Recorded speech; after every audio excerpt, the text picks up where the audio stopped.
Halo semuanya, selamat datang di channel YouTube Auto Driver. Dan saat ini saya sedang berada di Lombok, di Mandalika, dan sedang menghadiri acara BMW Driving Experience Explore Mandalika.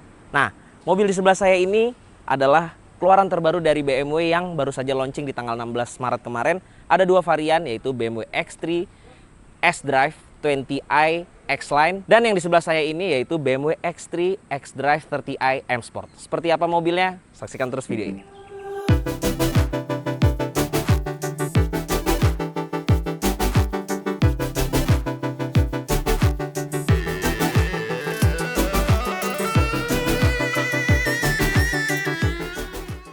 Nah, ini merupakan BMW X3 LCI terupdate dan ada beberapa ubahan dibandingkan X3 sebelumnya, yaitu lampu depannya yang sekarang lebih minimalis serta dia memiliki teknologi BMW Laser Light dan grill yang lebih besar ini serta dengan finishing satin silver seperti ini.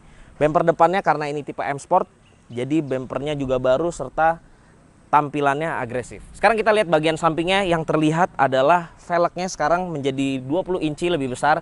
Untuk bagian depannya ini menggunakan ban 245/45 ring 20, dan di bagian belakangnya ini dia sedikit lebih lebar, yaitu 275/40 ring 20. Untuk spionnya sendiri di sini terlihat ada kamera ya. Jadi di depan juga ada kamera tadi, jadi dia ada citra kamera 360 derajat, dan ini roof racknya dengan finishing satin silver seperti ini serta garis di bagian kaca ini juga finishingnya satin silver. Sekarang kita lihat bagian belakangnya. Sebelum kita lihat bagian belakangnya, remnya juga karena ini merupakan M Sport, rem depan dan rem belakangnya juga besar serta ada logo M di bagian kalipernya. Nah, bagian belakangnya ini yang terlihat beda yaitu pada bagian lampu belakangnya. Lampu belakangnya ini sedikit lebih besar, kalau yang di depan tadi lebih minimalis, di belakang lebih besar, serta dia modelnya seperti capitan kepiting. Modelnya seperti ini. Dan bumpernya ini karena ini M Sport, lagi-lagi bumpernya desainnya agresif, modelnya seperti ada diffuser di bawah ini. Dan sayang sekali di sebelah sininya ini palsu ya, bukan lubang sungguhan. Nah, untuk bagian knalpotnya ini dua besar sekali. Ini knalpot sungguhan, bukan knalpot bohongan, tapi hanya hidup di bagian kanan saja. Kecuali kita menghidupkan mode Sport atau Sport Plus, dia akan hidup di sebelah kirinya serta menimbulkan suara yang lebih menggelegar. Untuk bagasinya kapasitasnya masih sama, sudah power backdoor, dan ini dia luas sekali karena ini juga berangkat bareng sama media-media lainnya, jadi beberapa koper media masuk di sini dengan mudah. Sekarang kita lihat bagian dalamnya.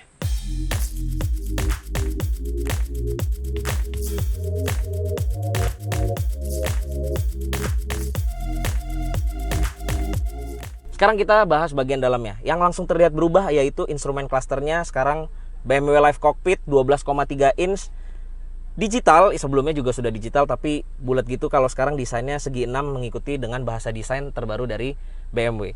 Ini sistem multimedianya, layarnya juga sekarang lebih besar 12,3 inch dengan BMW iDrive 7. Konsol tengahnya juga baru. Ini mengikuti desain model-model BMW yang terkini seperti seri 3, seri 5. Desainnya mirip-mirip seperti ini semua. Lalu dia juga sudah bisa perintah suara seperti "Hey BMW", Hello. "Cancel". Alright. Ya, kurang lebih seperti itu. Dia juga ada ambient light-nya di dalamnya, cuman sayangnya memang dia tidak selengkap atau sevariatif seperti Mercedes-Benz. Untuk speakernya dia sudah dilengkapi dengan Harman Kardon, serta di BMW iDrive 7 ini juga sudah dilengkapi dengan gesture, dan sebelumnya juga iDrive 6 pakai gesture. Kita bisa mengencangkan suara seperti ini. Kita bisa mengecilkan suara seperti ini. Untuk mengganti lagu, kita pencet seperti itu. Dan untuk konektivitas di sini ada untuk pengecasan gadget, ada USB Type A di bagian depan, lalu ada soket 12 volt, lalu di bagian konsol tengah sini ada USB Type C. Untuk interiornya ini desainnya bahan joknya, maksud saya menggunakan bahan jok terbaru dari BMW dan sudah dilengkapi dengan panoramic sunroof. Serta kembali ke konsol tengah lagi, ini untuk pengaturan sport, comfort, eco, pro, dan ini model persnelingnya juga baru, dan AC-nya ini juga desainnya mengikuti bahasa desain BMW terkini. Joknya yang jelas dia sudah electric seat dengan penyimpanan 2 buah memori, hanya di sebelah kanan, sebelah kirinya enggak. Dan di sini karena ini tipe X, BMW X, di sini ada tulisan X.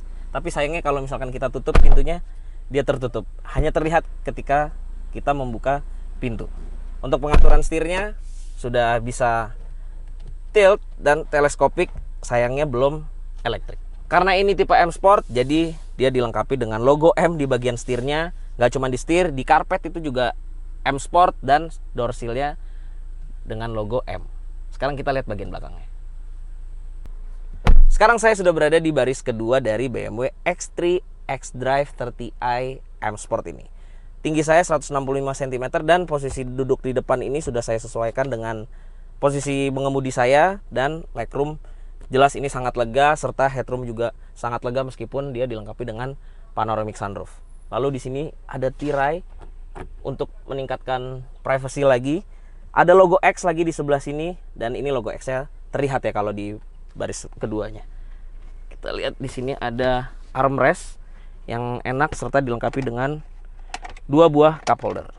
Di bagian tengahnya AC, ada kisi AC 2, ada pengaturan untuk suhu tapi sayangnya tidak ada pengaturan untuk hembusan anginnya, serta sudah dilengkapi dengan 2 buah USB Type-C. Untuk duduk di tengahnya kita harus sedikit melangkah karena memang channel yang cukup tinggi. Sekarang kita lihat bagian mesinnya.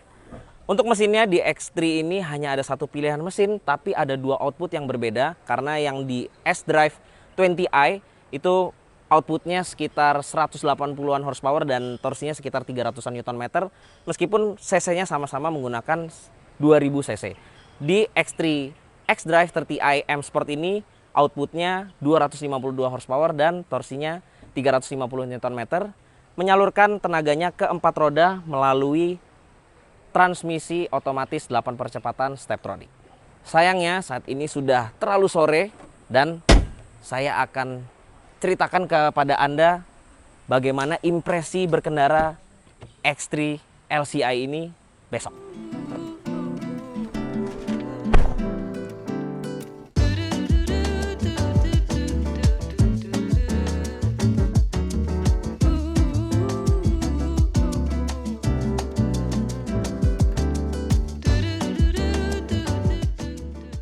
Oke, saat ini saya sudah mengendarai BMW X3 xDrive 30i M Sport dan sedang menuju ke sirkuit Mandalika untuk nonton MotoGP.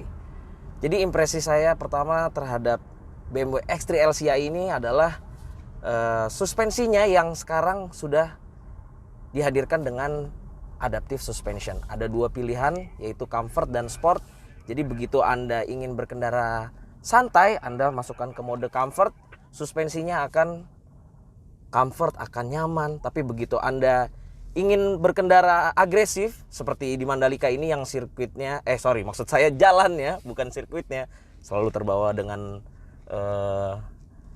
istilahnya sirkuit mulu, karena kemarin kita nonton sirkuit. Jalanannya ini berliku-liku, nanjak, turun, itu yang paling enak memang dikendarai bersama mobil yang memang fun to drive. Jadi ketika berkendara di jalanan seperti itu, kita tinggal pindahin ke mode sport, suspensi akan jadi sedikit lebih keras tapi masih tergolong nyaman dan membuat bantingan jadi lebih baik lagi. Untuk mesinnya sendiri ini masih sama dengan yang sebelumnya, yaitu 2000 cc, 4 silinder dengan tenaga 252 HP dan torsi 350 Nm. Saya rasa ini cukup dan nggak perlu di-upgrade lagi ya, nggak perlu naik lagi horsepowernya, karena di mobil ini sudah lebih dari cukup. Untuk di comfort aja begitu kita injak gasnya sudah cukup, sudah terasa akselerasinya, apalagi kita pindahkan ke mode sportnya. Sekarang kita coba. Dia lebih tinggi RPM-nya dan memang lebih terasa akselerasinya. Serta transmisinya juga begitu di sport dia lebih agresif dibandingkan di tipe comfortnya.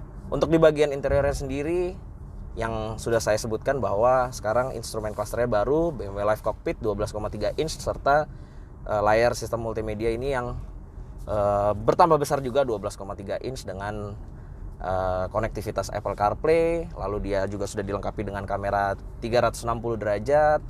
Lalu untuk fitur asistennya dia juga sudah dilengkapi dengan parking assist, serta dia bisa reversing assistant ketika kita misalkan melewati jalanan yang sempit, masuk ke gang terus buntu, atau di depannya ada mobil berpapasan yang emang kita harus mundur. Kita nggak perlu mundur secara manual, kita tinggal pakai reversing assistant tersebut dan mobil tersebut akan mundur secara otomatis sejauh 50 meter. Untuk posisi nyetirnya masih sama-sama ergonomis dengan pengaturan tilt dan teleskopik ya, tapi sayangnya dia belum elektrik seperti rival-rivalnya. Lalu yang disayangkan lagi, dia tidak dilengkapi dengan adaptive cruise control serta tidak dilengkapi adanya wireless charging. Harganya naik kurang lebih 15-20 juta, tapi dengan penambahan fitur yang membuat mobil ini semakin sporty tampangnya dan semakin fun to drive yang jelas. Saya rasa mobil ini bisa Anda pertimbangkan untuk Anda miliki.